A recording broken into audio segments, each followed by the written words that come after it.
Welcome to Vegams of Solutions.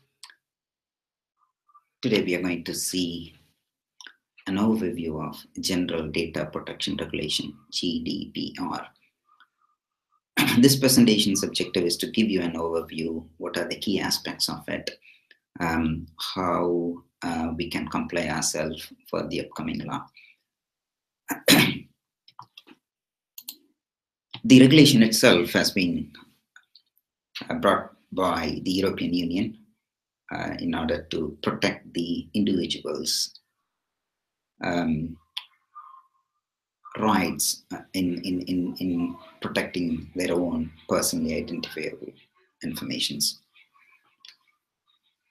This law, just to give you an example how it's going to be applicable.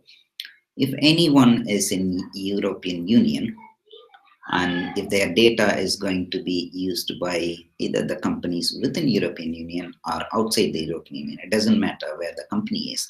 As far as the individual is within European Union, then this law is applicable. And also another aspect is, it doesn't matter how big the company is, starting from one-man army to whatever the number, whatever big the company is, every company needs to be compliant to this particular law. UK has already confirmed, even though Brexit-related discussions are going on, it has confirmed that UK, it is applicable to UK as well. The law itself was adopted in April 2016. It is coming into force in May 2018. So we have around 6 months to comply this particular regulation.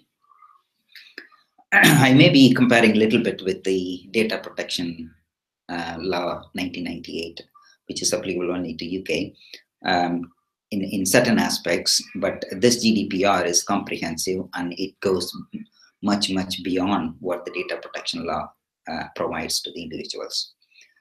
It gives real teeth to the individuals and the enforcing authority over the individual rights. If you look at the fine, which is around 4%, up to 4% annual turnover or 20 million euro, that itself shows the importance and the criticality of the compliance for each and every organization. This regulation has 99 articles, which is really extensive. We will see some of the key elements in this presentation. First thing is legality of the data. So a company needs to establish, okay, I need to tell you this one as well. In this regulation, the whole onus of establishing the compliance is given to the companies. Companies need to provide the evidence they are complying to every aspect of this law. So that's where every article needs to be read thoroughly, and we need to provide the evidence that company is complying to this. First one is legality of processing. So we need to establish the legal basis. It's explained, various legal bases are explained and exceptions are provided as well. The company needs to establish these are the legal basis on which we are collecting the data. Consent from the customers, we need to get explicit opt-in consent. This is very clearly articulated how to get the consent. Online as well as offline. Child consent has been given a separate article to give that importance.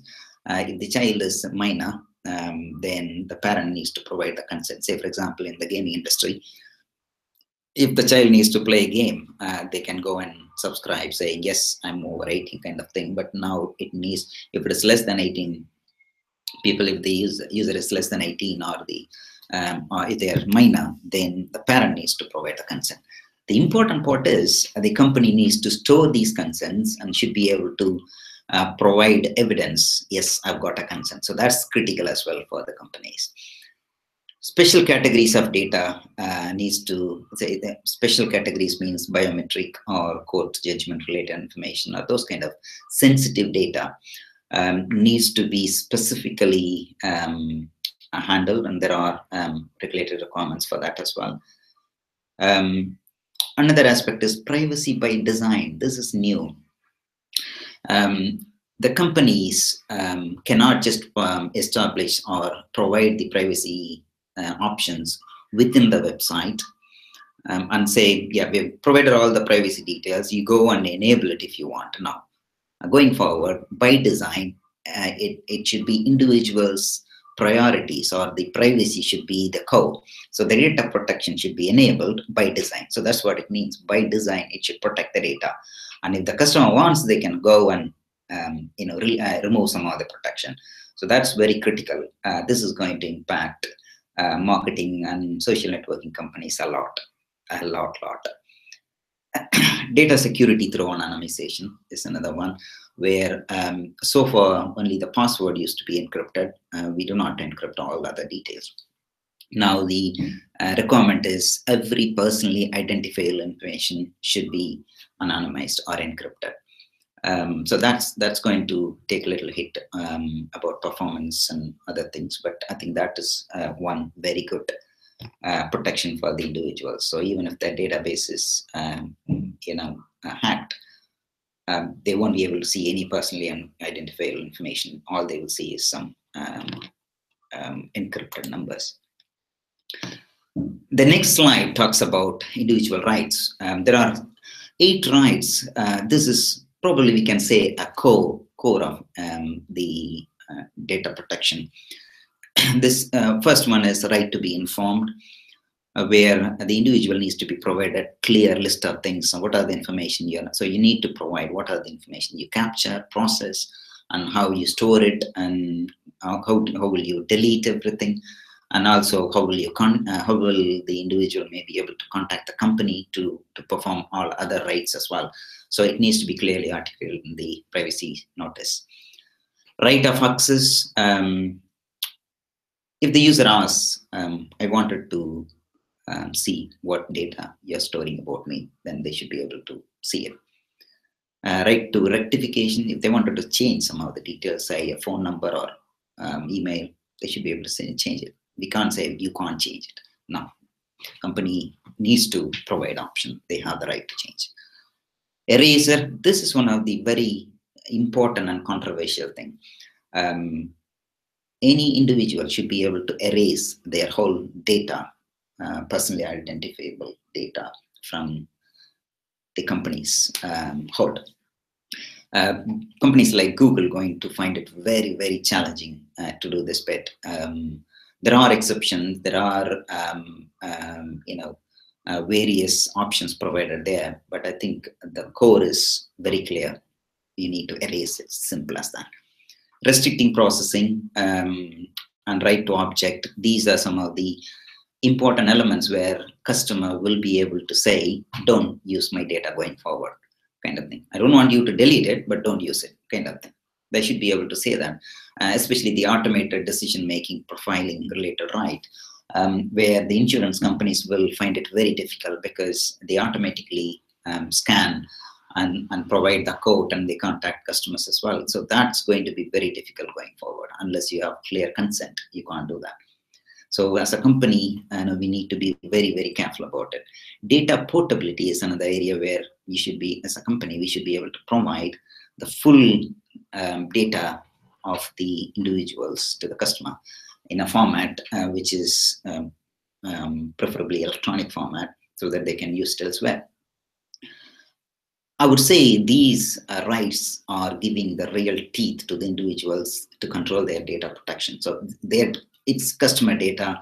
You have no rights on the data. So that's what it is. It is clearly giving out. So this regulation is very clear and gives every option to execute their individual rights. Some of the other aspect of key roles, it defines a few key roles to perform all these actions. One is data protection officer.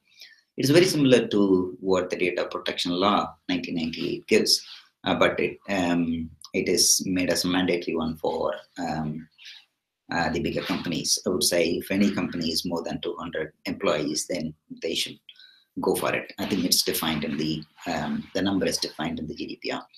Data controller has the full access over the data, and they should be able to plan, control how the data needs to be processed.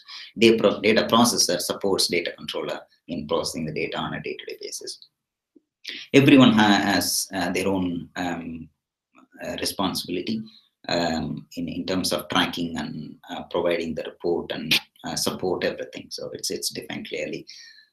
Supervisory authority is individual. Every state within the European Union will have their own supervisory authority. UK will have its own as well.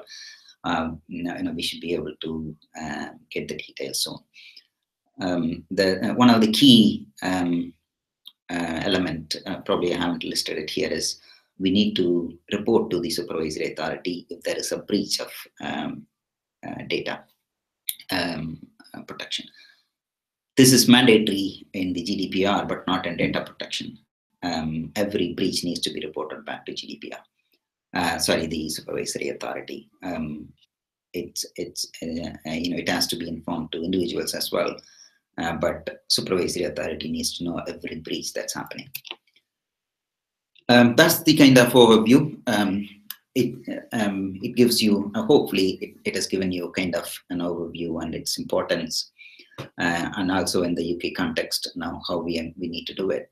I'm going to do 2 more presentations. One on how we can become GDPR compliance. I will give you some specific suggestions focusing on SME businesses. And there will be another video where how we are approaching the GDPR compliance for the SMEs in UK.